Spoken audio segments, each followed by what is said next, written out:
አንድ ሙስሊም ሰጋጅ ሰላተ ዙህርን እየሰገደ ነበር። ለአምስተኛ ረክዓ ተነስቶ ቆመ።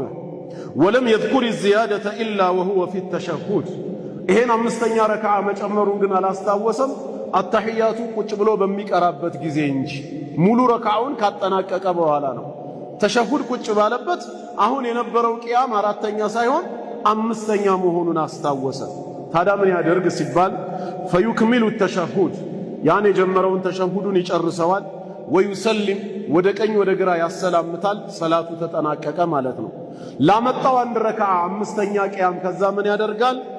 ثم يسجد للسهو እዛው ባለበት ሁለት ጊዜ ስጁድ ይወርዳል። ወዩሰሊም ወደ ቀኝ ወደ ግራ ያሰላምታል ማለት ነው።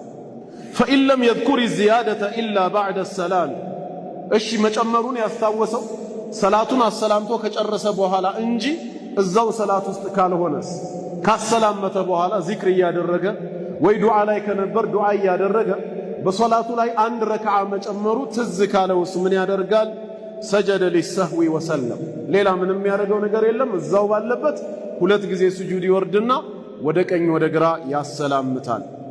ወኢን ذكر الزيادة وهو في أثناء الركعة الخامسة ግን ጭማሬ መሆኑን ያስታወሰው እዛው በቆመበት ወይ ሩኩዕ በወረደበት ቢሆንስ አራተኛውን ጨርሶ ያንን የዙህር ሰላት ለተሸሁድ መቀመጥ ሲገባው ረስቶ ለአምስተኛ ቆመ። ፋቲሃ ክልል ገብቷል። ፋቲሃን እየቀራ እያጠናቀቀ ወይ ግማሽ ላይ እያለ አሁን የቆመው አምስተኛ መሆኑ ትዝ ቢለው ወይ ሩኩዕ ላይ እያለ ትዝ ቢለውስ አሁን ምን ያደርጋል? አንዴ ጀምሬያለሁ ልጨርሰው ሳይሆን ማለት ያለበት ጀለሰ ፊል ሐል ያለበትን ሁኔታ ትቶ ሄዶ ቁጭ ነው ማለት ያለበት። ለምን? ከሁለቱ ስጁዶች በኋላ አሁን የማን ነው መብቱ? የተሸሁድ የአተህያቱ ነበር። እሱ በጭማሬ ረስቶ ስለቆመ የቆመው ስለማይቆጠርለት ፋቲሃ ግማሽም ላይ ይሁን ሩኩዕም ላይ ይሁን ጭማሪ መሆኑ ትዝ ካለው ያንኑ ሳይጨርስ ወዲያው ትቶ ቁጭ ማለት አለበት።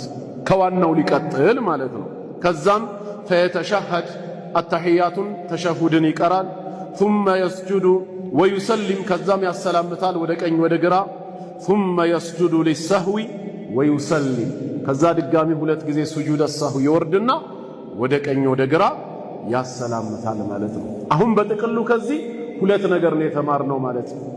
በመርሳት ምክንያት የሚመጣ ጭማሪ ሰላቱ ላይም እያስታወስነው ይሁን ወይም ተሸሁድ ላይ ወይም ሰላቱ ካጠናቀቅነው በኋላ ስጁድ السهو ግድ መሆኑን አንደኛ ትምህርት አገኘን ማለት ነው።